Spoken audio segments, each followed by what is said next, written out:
Hello everyone and welcome to the Switch into Plan B podcast. I'm Jumbo. And I'm Robin. And in this one, we have got 4 new car releases, so we're going to look at their liveries. We also got a bit of news that came out this week, well, some major news, and we're going to answer some of your questions.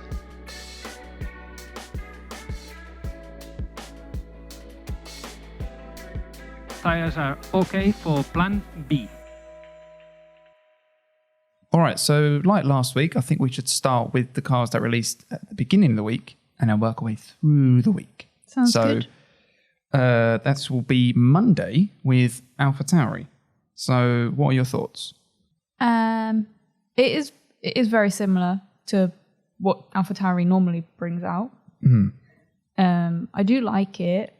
Yeah, I like it. It is almost like the first Alpha Tauri and the second Alpha Tauri have kind of like had a baby and made a third one. And there's kind of design cues from both. Yeah.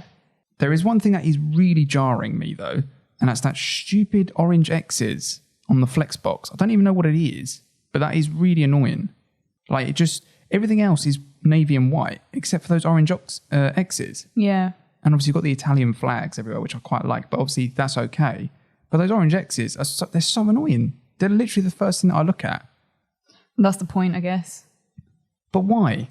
Because if I was looking at a car and you go, that's a nice car, you'd go, oh yeah.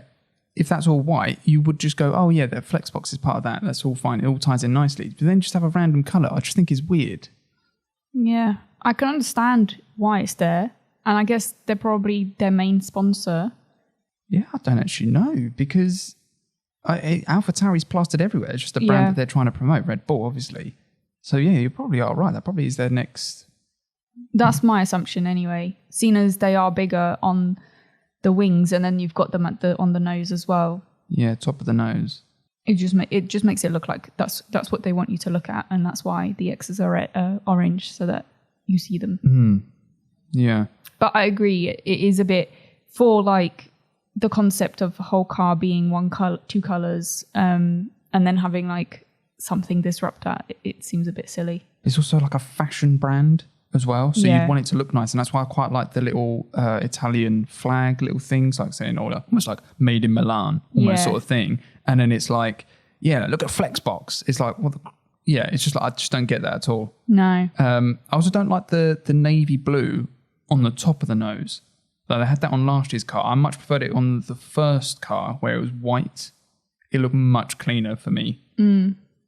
And I do like the little swoop down the side, and then you've got the big white Alpha Tauri, well, white at the top, white at the bottom. I do quite like that, and it kind of goes with the shape of the car. It does, yeah. And I always think a good design works with the car. You're not trying to force random lines, a bit like the McLaren. You're just working with the shape of the car. So I feel like it does work. It does work, yeah. And the colours work. Even the orange technically does work, but it's just random.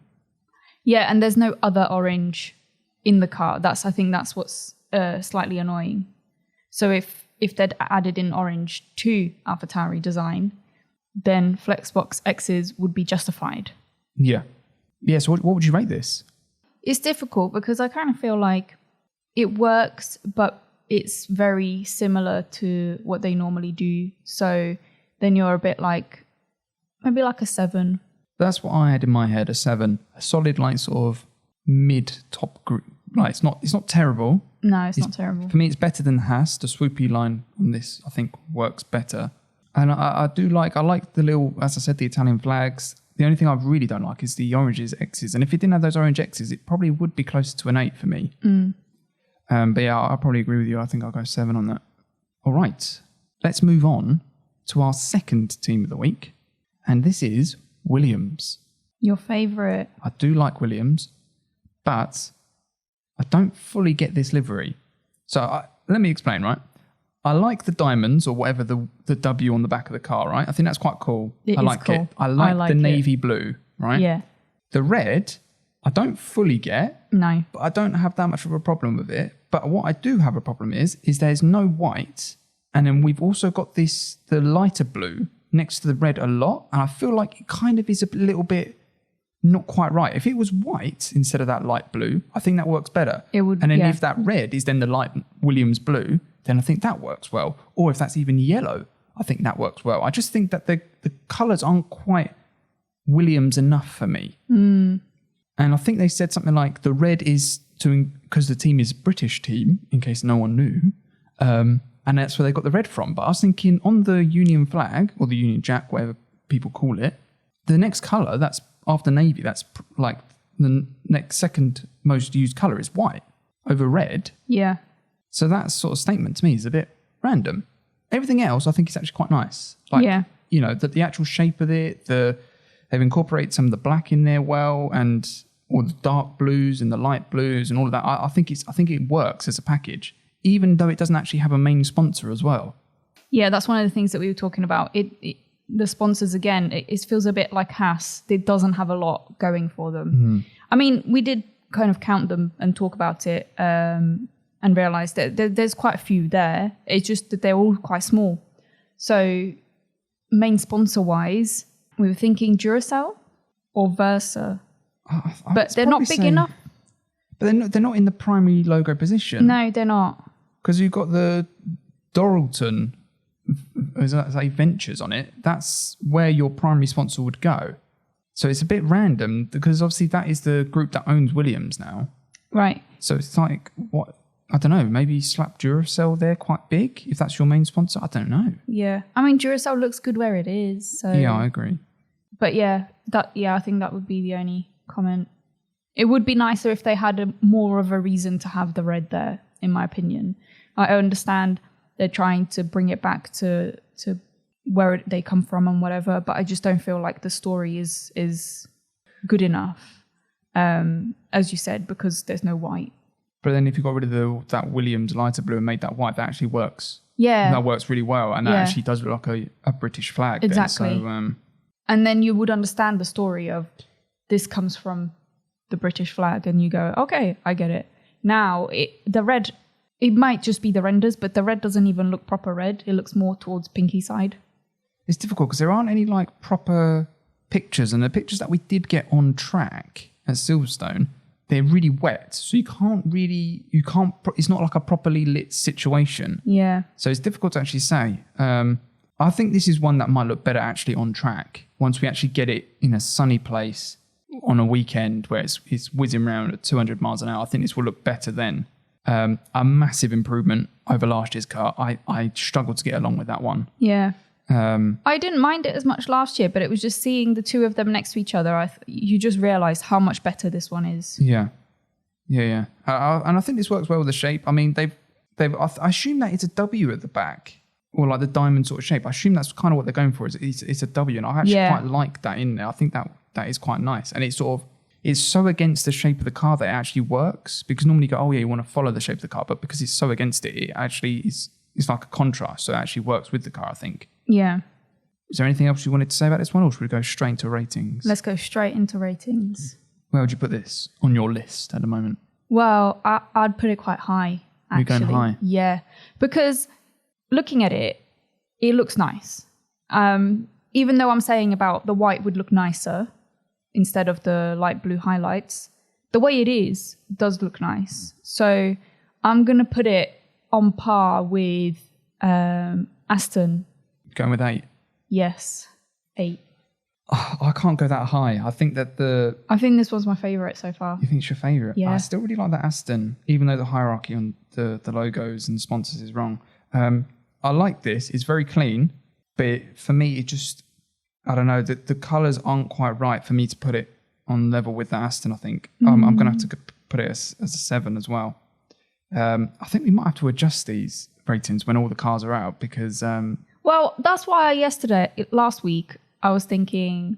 But it's fine. We're just giving a current rating. How can we rate them when we haven't seen them? Yeah, because you go, because Mark's going, is the Red Bull as good as this now? So then you're like, I don't know. So then we may readjust these later on before the start of the season, but especially when we've seen them on track as well, I think that'll make a big difference. Maybe we could just number them instead of a rate at the end when we've got them all. Just say 1 to 10. Oh, okay. So this is my favourite livery. Yeah, maybe we'll do that. Yeah. But yeah, I'll give this a 7, I think, for a Williams. Much better than last year. Last year, it was a solid 4 for me. Maybe even a 3. I didn't get along with that. But yeah, that is Williams done. Now, moving on to Ferrari. Now, this car is sexy, but I'll let you go first. Okay. Well, Don't ruin my hopes and dreams here. I was going to say that I was impressed with Ferrari. Normally, I feel like more recent years, what they've done is they've put red and then they've just slapped some sponsors on randomly. They do. They stick a bomb the car, basically. And you're just a bit like, come on, Ferrari. You're like the history of F1 sort of thing. Why don't you put a bit more effort into it? And this year, it's quite good. But you say that, though. They still have just slapped loads of stickers on it. But it works. It's better. It's better than what I was expecting. I think that's what I'm surprised. I really like the black fading into the red. Yeah, at the top. And it's just a nice colour red, isn't it? Yeah, so it's a slightly darker red than normal. And also, we don't have that horrible fade from last year. No, that was a bad fade. And also got rid of that stupid green Mission Win Now logo at the top. So I also didn't like that. That was a shocker. Last year, there was some shocking liveries. This is... What they've done is, I've always said this, if you nail simple design, it goes so far. And this is so clean. Like black front wing, black rear wing, black wheels, a little bit of black at the top and a black halo. And then everything else is red and white with the sponsors, except for Shell and the Ferrari logo. And that's it. Yeah. And it works. It works so well. And I think it also works because Shell is yellow and Ferrari logo is yellow. Yeah. And although they're not quite the same yellow, it's still like there's a theme here. Yeah. The yellow's been left. Yeah, that's kind of how I see it. They've left the yellow Pirelli medium tyres on it as well. So it's like, it all ties in nice. And also just some of this car looks fast. Like this is the first one that's we've come out and gone, whoa, they've taken the regulations and they've gone, we're going to do something crazy. Like they've scooped out, basically got an ice cream scoop in the side pods and just scooped out like the whole top bit. So they made like these, I think people calling them valleys, essentially. And that is so aggressive. And then you've got like the little F vent at the top of right at the front of the nose. Yeah. Or F duct, whatever. I can't remember what that's actually called, but that just looks cool. Like it looks super aggressive. If this car is slow, I'll be really disappointed because it looks like it should go blisteringly quick. Yeah. And I love it. I think this is one of the best Ferraris I've seen ever, I think, Ferrari F1 cars. I just hope that it's half quick because if it's really slow, everyone's going to be like, but it looks good. Mm. But you want a car that looks fast to go fast. Yeah, I'm the more I look at it, the more I go, they've absolutely smashed this. This is like, again, I like the little Italian touch below the 75 anniversary logo. Yeah. Oh, it's interesting that Alpha Tauri did that as well, and Ferrari have done it. They don't normally do these things, do they? Yeah, they do. Ferrari does tend to get the Italian logo. It's just it might not be as prominent as that. Sometimes it's on like the shark fin and it is quite prominent. Other times it's just like a little bit on the wing mirror or something. But I like that. I like that you get your... I don't know, maybe it's the Italian flag just looks... To me, when I see that, I think fashion, luxury, just really stylish people, cool people. Yeah. Yeah, I love this. I'm not normally the biggest Ferrari fanboy, but the slightly darker red offset with the black. Oh, yes, this is good. Mm-hmm. I love this, if you can't tell. So what would you give this a rating? 6. 6. Really? You're not feeling it? I mean, I said Ferrari did surprise me. So this is a high improvement. For Ferrari, Right, okay. So where were Ferrari before? I'm just not that big a fan of Ferrari. No.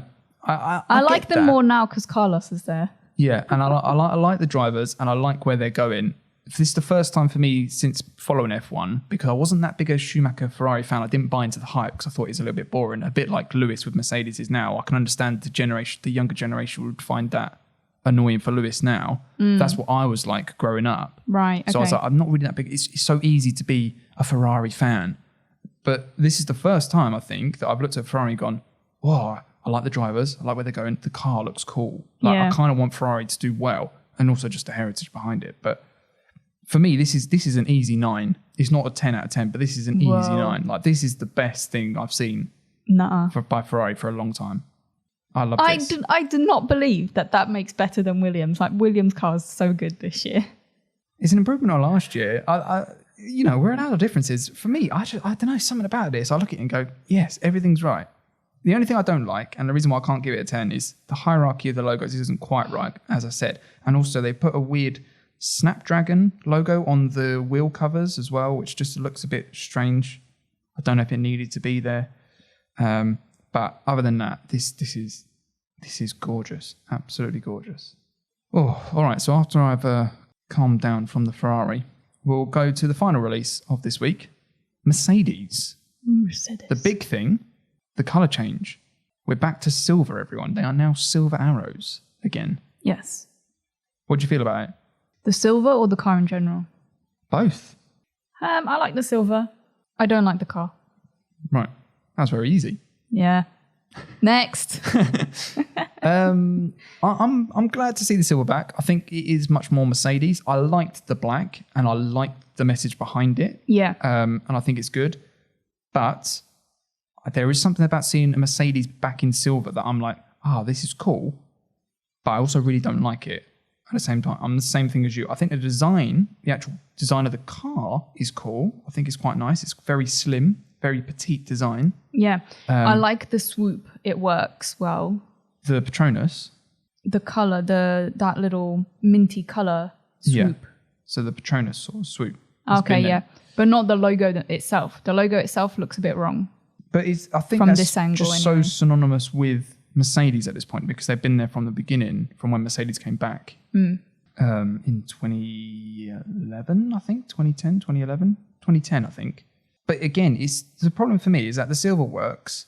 The hierarchy of logos, they're still not sure. They've still got a WAMP AMG on the top bit of the cockpit, which I don't understand. Petronas is still probably their title sponsor, but Ineos is still massive as well. So you still got the problem they had last year. You still got those 3 WAMP massive logos, and they've done it again. But instead of having AMG stick a bomb this time, they've gone, okay, we won't do that. We'll stick a bomb, the Mercedes TriStar everywhere instead. Yeah, in case people don't know. It's a Mercedes. It's a Mercedes. We just need to put... And I think they could have made a really cool pattern with it. But they didn't. It just looks like, someone just put loads of stickers on. Instead of making a pattern with the shape, that would have been much cooler. But I would also be fuming if I was team viewer as well, because you can't really see it. No. I just feel like it's too much going on. It is. It's way too busy again. I don't like the red. Agreed.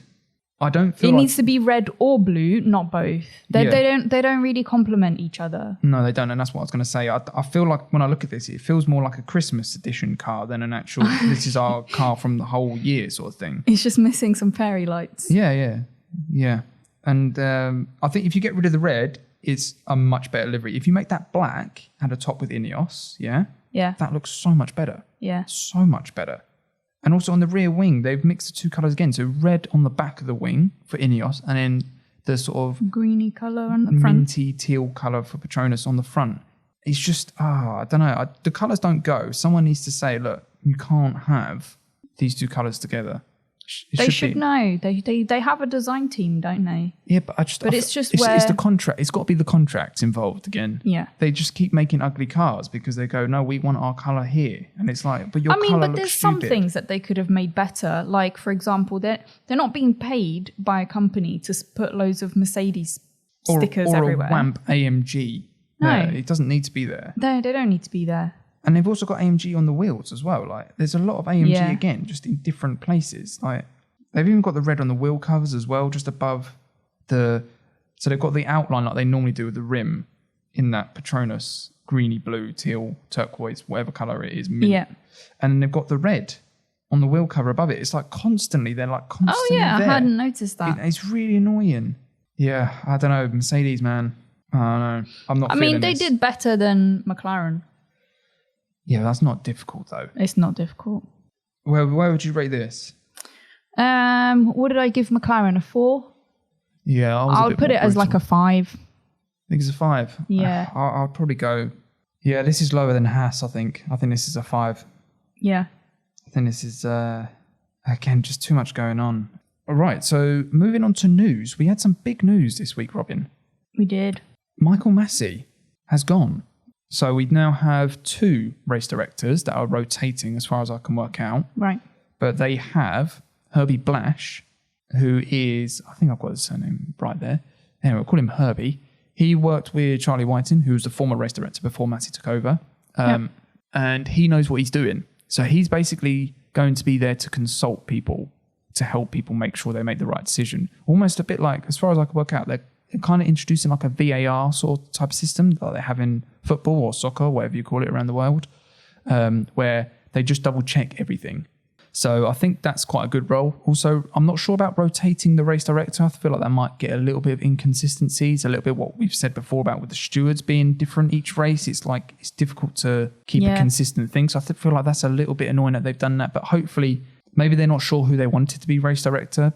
So maybe they're thinking, we might train one of them up more than the other and just see who's got a bit more comfortable with it. And then maybe in the future go with them. Right. I was thinking of it more as to relieve pressure. That too. But let's say the race director before you or the weekend before made a decision that you're not happy with. Do you then stick with his current regulations, or do you then go, I didn't agree with that, so I'm going to put my own in? Does that make sense? So but I guess then you would talk to the advisor. Yeah, you would consult the three of you, I guess, would consult about it. And there's probably debriefs and all this stuff about everything and questioning why you've done this and whatever.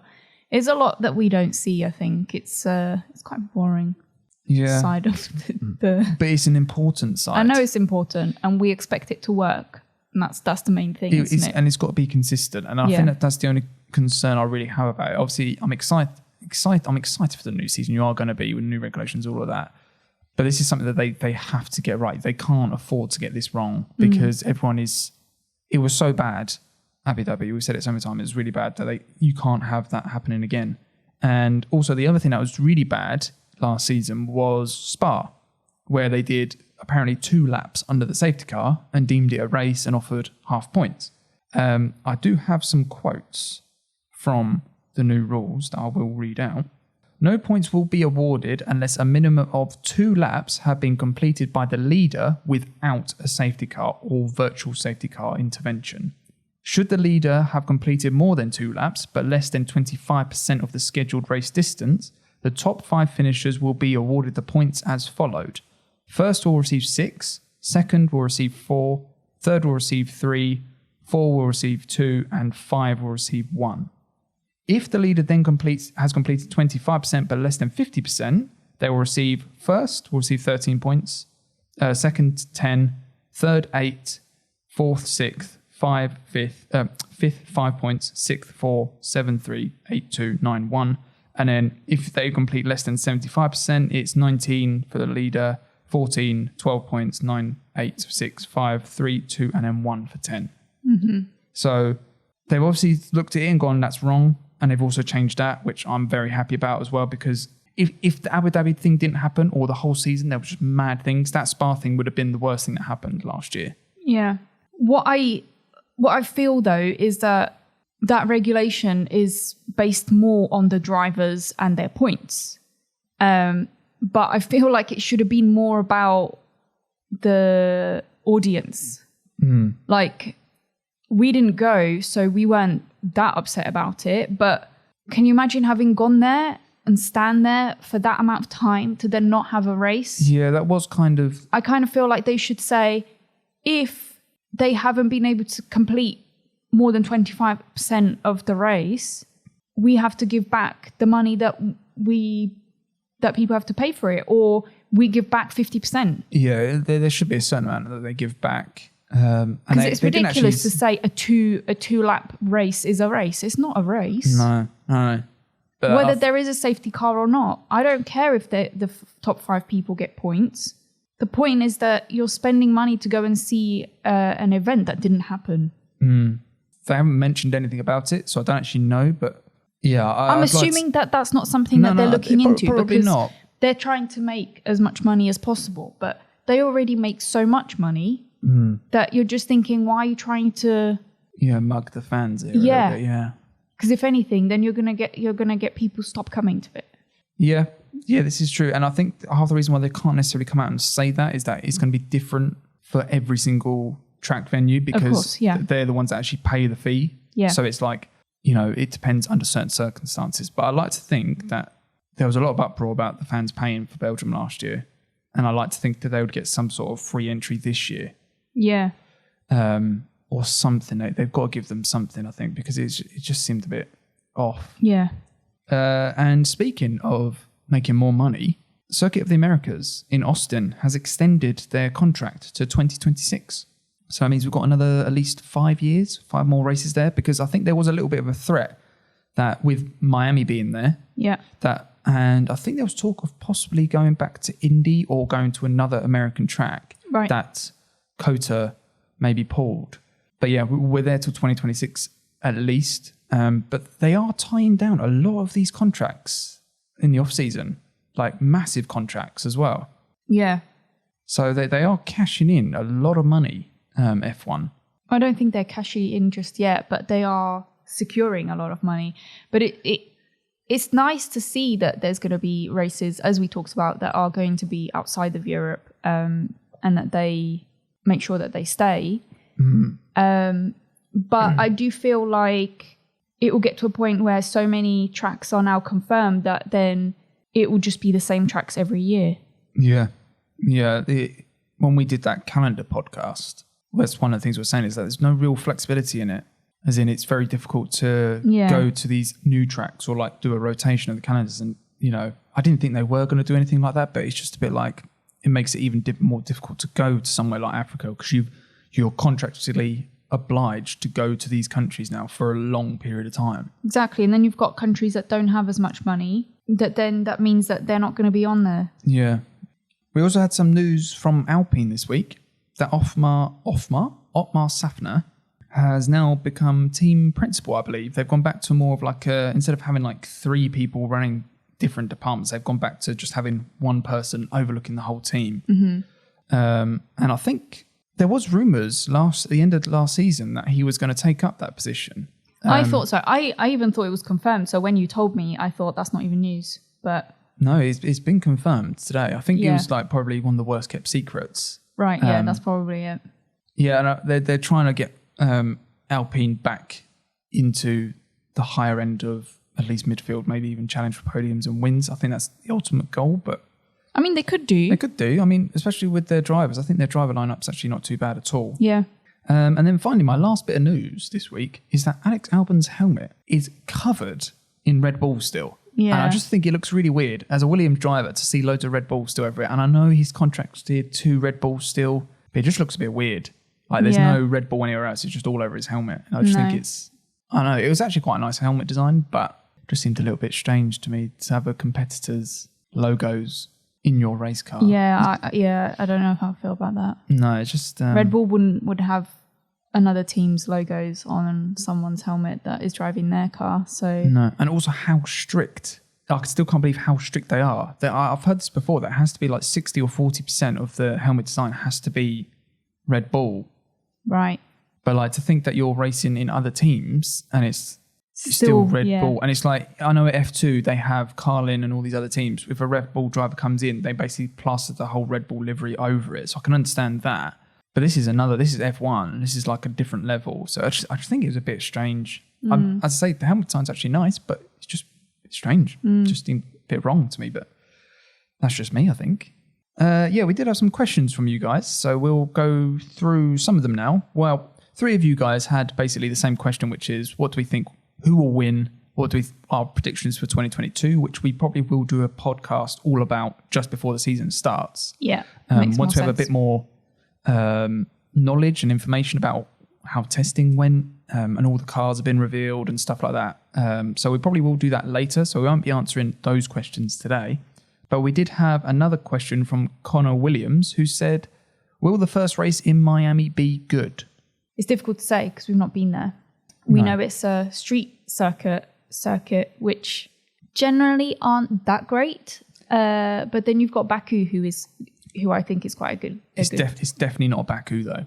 Is it not? Definitely not. From the renders and the footage that I've seen of it, it's much more like, I wouldn't say it's as narrow as Monaco, but I think there's literally one line, and if you're off that line, you're going to be slow. So I feel like it's going to be just a train. That's my worry about races. But the only thing I can say about it is that where these got the new cars that can follow a little bit more, and they're not as big. They're still big, but they're not as big. We might see a few more. I'm going to position the car here, but then again, like the thing I think with Monaco at the moment, we've said this before, is that the drivers are so good now. Like everyone goes, oh yeah, Mazepin and all this. Mazepin can still win a race. He won multiple F2 races. Yeah. You don't have to like the guy, but he's not slow. No. And even Latifi, he's same. They're not that bad. I think people still forget class drivers. that they've had a bit of a career before they come to F1. Yeah. Like F1 isn't just all of a sudden, here's a rookie who's never driven before. No, and I'm not saying I still think there's people that should be in F1 over these guys, but they're still class drivers. Yeah. They still know how not to put it in the wall. Yeah. Most of the time with Mazepin, but You say that. There's Leclerc has put it in the wall. Yeah, exactly. And so Stroll. Yeah, and these cars, they're not easy to drive. No. So, what I was going to say is that I think they'll be so good that they know how to position the car that they're not going to be able to send a car down the inside unless they make a mistake. Yeah. If I'm honest, I can't see Miami being a belter of a race. I don't think it's going to be a hit. I just think that it's... Do you think Austin's going to be better? Yeah. American? Yeah. In terms of American races. Yeah. I think Makes Miami... sense. I'm never really sure about the street circuits because most of them are quite dull. Yeah, I mean, even Saudi Arabia, right? A mental track, so fast, but there wasn't actually that much overtaking. No. It was literally just a train. I mean, it was only Max and Lewis that really brought any major excitement, and then Bottas decided to actually drive the car on the last lap to get past Ocon. Ocon, yeah. I do sound really mean to Bottas, but he should have done a lot better in that Mercedes than he did. We'll see what he's like. I hope he does well because he is a good driver. I just think that he just got, like, Lewis was just far, far superior than him. Yeah, it is probably so hard to have Lewis as your teammate, though. Yeah, although I do think Russell...